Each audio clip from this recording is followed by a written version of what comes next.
की exercise number 4.1 का question number 2। Question number 2 के टोटल 4 पार्ट्स हैं, सभी को इसी वीडियो में सोल्व किया गया है। सो क्वेश्चन में दिया है represent the following situation in the form of quadratic equations. जो भी क्वेश्चन नंबर 2 के 4 पार्ट्स हैं उन सभी में हमें एक स्टेटमेंट, एक सिचुएशन दी गई है। उस सिचुएशन को हमें क्वाड्रेटिक इक्वेशन की फॉर्म में शो करना है। इस तरह से हमें एक सिचुएशन या फिर एक स्टेटमेंट दी गई है, उसमें से हमें क्वाड्रेटिक इक्वेशन बनानी है। सिर्फ क्वाड्रेटिक इक्वेशन बनानी है, सोल्व नहीं करना है। जितना बोला गया क्वेश्चन में उतना ही करना है। सो एक एक करके सभी पार्ट्स को सोल्व करेंगे। सबसे पहले देखते हैं फर्स्ट पार्ट को। इसमें दिया है the area of rectangular plot is 528 metre square, the length of the plot is 1 more than twice its breadth, we need to find the length and breadth of the plot। एक rectangular plot है जिसका area है 528 metre square और जो उसकी length है वो उसकी ब्रेथ से ट्वाइस यानी कि दुगनी, डबल से एक ज्यादा है, 1 more यानी कि एक ज्यादा है। हमें फाइंड करनी है लेंथ और ब्रेथ उस प्लॉट की। तो क्वाड्रेटिक इक्वेशन बनानी होगी हमें इसके लिए। कोई भी इक्वेशन बनाना बिल्कुल सिंपल होता है। जो भी हमें फाइंड करना हो, हमें लेंथ और ब्रेथ फाइंड करनी है। इन्हीं को हम लेट कर लेंगे x और y। सो सॉल्यूशन स्टार्ट होता है यहाँ से। सबसे पहले हम लिखेंगे let the length of rectangle be x। जो लेंथ है रेक्टेंगल की उसको लेट कर लेते हैं, होगी हमारी x। बिल्कुल इसी तरह से लेट द ब्रेथ यहाँ पर लिखेंगे ऑफ रेक्टेंगल बी y। जो ब्रेथ है उसको हमने लेट कर लिया y। जो भी हमें फाइंड करना है, लेंथ और ब्रेथ फाइंड करनी है। एक को लेट कर लो x होगी, दूसरे को लेट कर लो y होगी। अब आते हैं कंडीशन पर। कंडीशन दी है कि जो रेक्टेंगल की लेंथ है वो उसकी ब्रेथ से ट्वाइस यानी कि दुगनी से 1 more यानी एक ज्यादा होगी। सो यहाँ पर लेंथ कहाँ पर है? लेंथ है x। x किसके इक्वल होगी? यहाँ पर x इक्वल होगी सबसे पहले तो ट्वाइस करेंगे किसका? ब्रेथ का। ब्रेथ है y, इसका ट्वाइस करेंगे तो ये हो जाएगा 2y।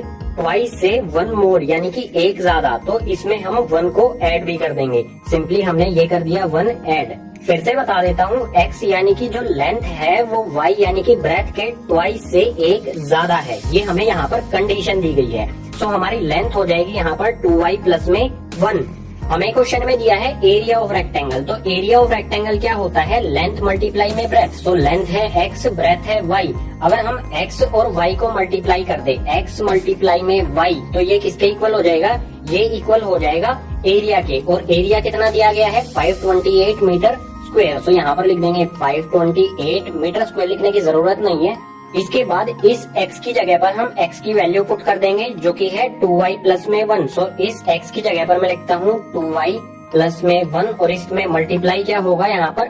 y इक्वल्स टू में 528। ये y इस पूरी वैल्यू में मल्टीप्लाई होगा। सो y से 2y को मल्टीप्लाई करेंगे तो ये आ जाएगा 2y का स्क्वायर। इसके बाद यहाँ पर y से 1 को मल्टीप्लाई करेंगे तो y ही रहेगा, तो आ जाएगा प्लस में y और इक्वल्स टू में 528 एज इट इज। जो 528 है ये क्या है? कांस्टेंट टर्म है। सो इसको भी इधर ले आएंगे तो ये हो जाएगा 2y स्क्वायर माइनस में प्लस में y माइनस में 528 इक्वल्स टू में 0।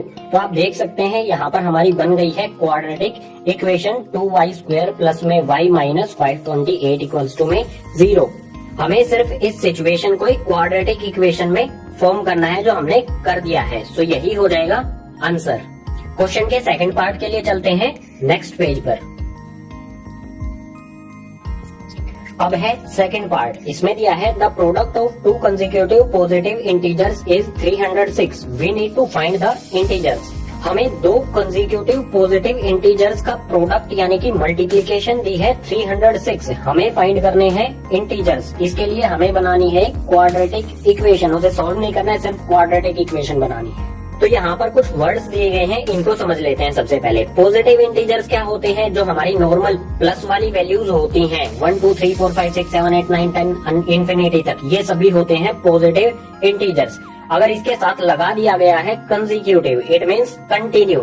अगर बात करें हम पॉजिटिव इंटीजर्स जो कंसेक्यूटिव हैं, इसका मतलब क्या होगा? अगर हम 1 लिखेंगे तो इसके बाद ऑटोमेटिकली क्या आएगा? कंटिन्यू चलेंगे ये 1 2 3 4 5 इस तरह से। और अगर इनको हम समझें कि ये कंसेक्यूटिव किस तरह से हैं, अगर लेट कर लो हमारा कोई भी एक नंबर है, जैसे 3 है, तो अगला हमारा नंबर कौन सा होगा? अगला हमारा होगा 3 प्लस में 1 और इससे अगला क्या होगा हमारा? ये हो जाएगा 3 प्लस में 2। कंसेक्यूटिव का मतलब होगा उसमें 1 ऐड होते जाना। तो यहाँ पर अगर हम इन्हें सोल्व करेंगे तो ये आएगा 3, उसके बाद यहाँ पर 3 में 1 ऐड करेंगे तो ये हो जाएगा 4, इसके बाद यहाँ पर 3 में 2 ऐड करेंगे तो ये हो जाएगा 5।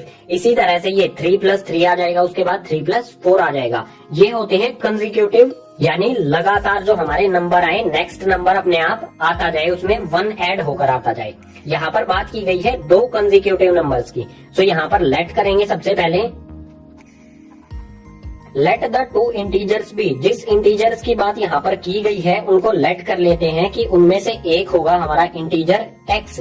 ये हमारा फर्स्ट इंटीजर हो गया। तो नेक्स्ट क्या होगा, नेक्स्ट में हमेशा क्या करना होता है, 1 प्लस करना होता है। सो नेक्स्ट इंटीजर हो जाएगा हमारा x प्लस में 1। सिर्फ हमें दो ही इंटीजर के प्रोडक्ट यानी कि मल्टीप्लीकेशन की बात की गई है। सो उसमें से एक इंटीजर हो गया हमारा x, दूसरा हो गया x प्लस 1।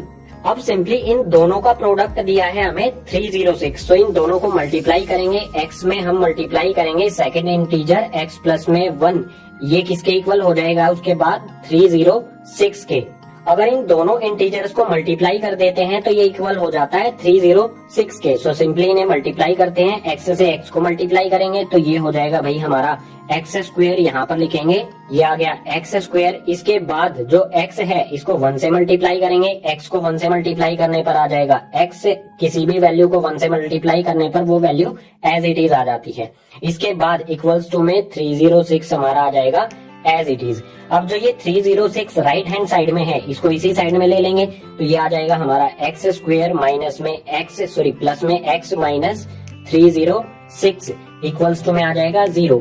ये हो गई हमारी रिक्वायर्ड क्वाड्रेटिक इक्वेशन इस कंडीशन के लिए। सो यहाँ पर लिख देंगे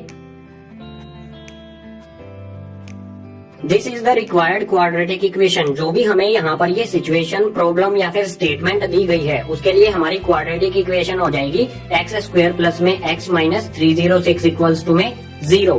यही हो जाएगा आंसर। थर्ड पार्ट को सोल्व करते हैं नेक्स्ट पेज पर। अब है थर्ड पार्ट। इसमें दिया है Rohan's mother is 26 year older than him, the product of their age 3 years from now will be 360। We would like to find Rohan's present as.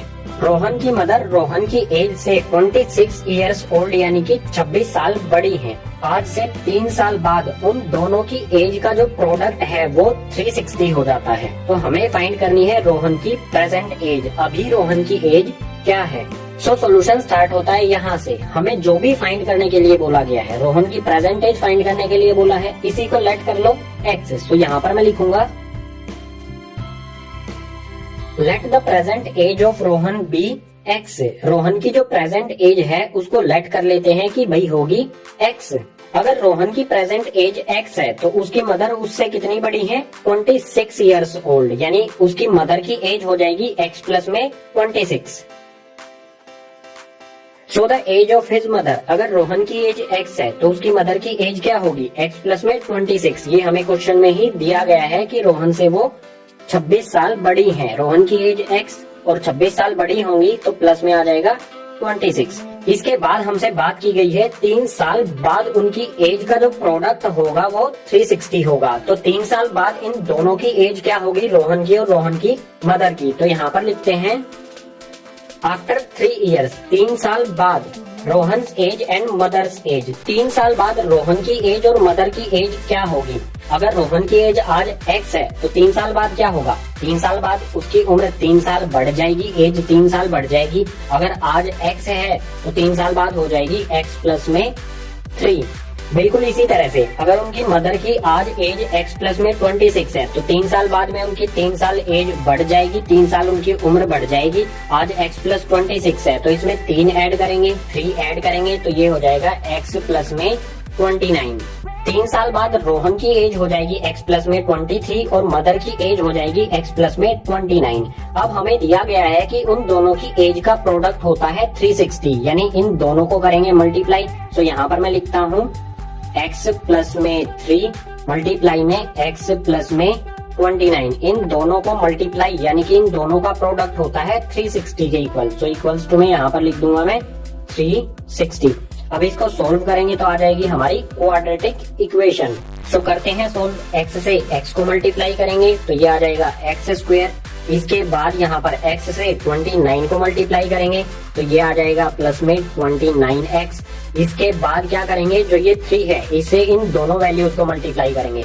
3 से x को मल्टीप्लाई करेंगे तो ये हो जाएगा प्लस में 3x। इसके बाद 3 से 29 को मल्टीप्लाई करेंगे तो ये आ जाएगा 87। तो ये आ गया प्लस में 87 और इक्वल्स टू में आ जाएगा 360।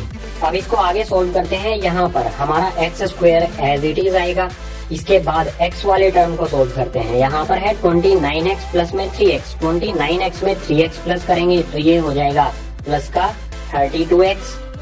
इसको सोल्व करके आ गया हमारा 32x। इसके बाद हमारा प्लस का 87 आ जाएगा एज इट इज। और दूसरी साइड में जो हमारा ये 360 है इसको लेके आएंगे इसी साइड में। इस साइड में ये प्लस है, इस साइड आगे हो जाएगा माइनस का 360 और इक्वल्स टू में कुछ भी नहीं बचा तो आ जाएगा 0। आगे सोल्व करेंगे तो हमारी एक्स स्क्वेयर प्लस में 32x ये दोनों टर्म आएंगी एज इट इज। जो कांस्टेंट टर्म है उनको सोल्व करते हैं।